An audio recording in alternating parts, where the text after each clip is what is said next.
सोनो अख में आहे मन मूसा करे प्यार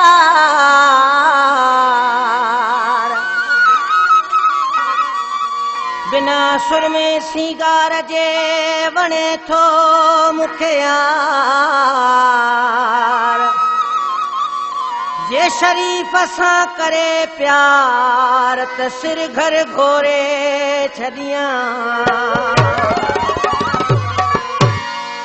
दिल मुंहिंजीअ में धक धक आहे हिकु माण्हू अख में आ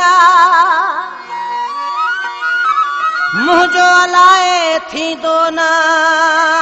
अञा ॻाल्हि ई शक में आ दिल ही नक में आ हर आशिक जी हुबदार बुरड़ो चे हिकु माण्हू अख में आहे इहो राज छॾींदो रुलाए हिकु माण्हू अख में आहे इहो राज छॾींदो रुलाए अञा नो मस दुखियो आहे टई बाहियूं वाजो उथियो आहे अञा नो मस दुखियो आहे टई बाहियूं वाजो उथियो आहे हिते चली हिते हली हिते चली कजी न आहे इहो राज छॾींदो रुलाए हिकु माण्हू अख में आहे इहो राज छॾींदो रुलाए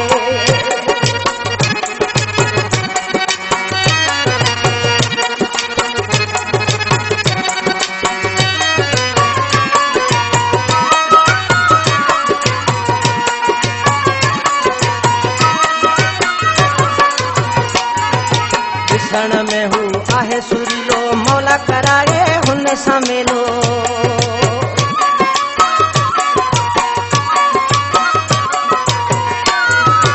ॾिसण में हू आहे सुरीलो मौला कराए हुन सां मेलो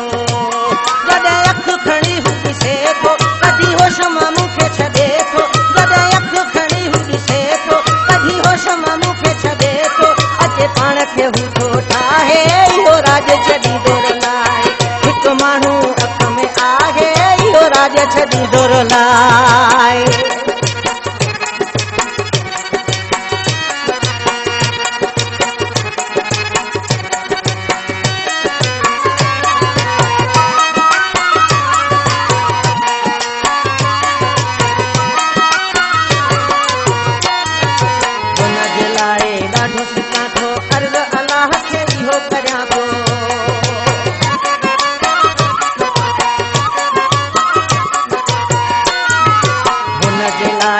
ॾाढो सिकां थो अर्ज़ अलाह खे इहो करियां पियो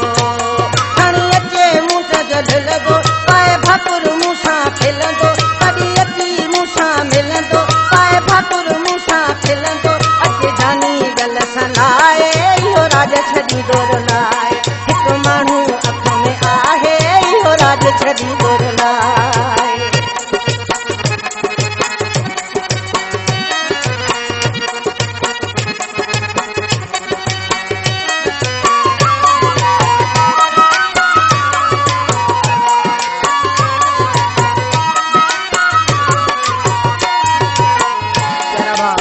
कलाम जो आखिरी मिसरो आहे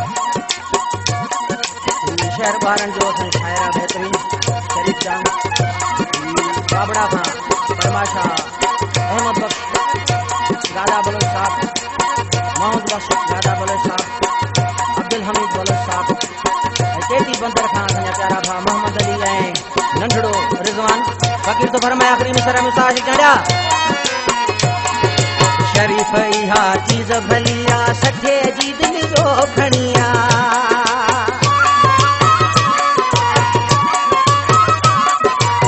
शरीफ़ के इहा चीज़ भली आ सठे जी दिल जो खणी आ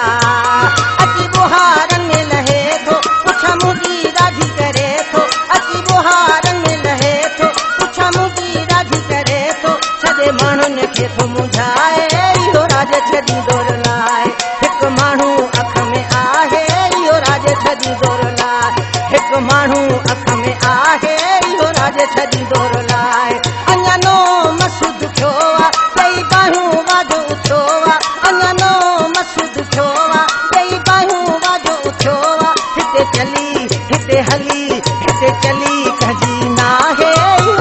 छॾी दौर लाए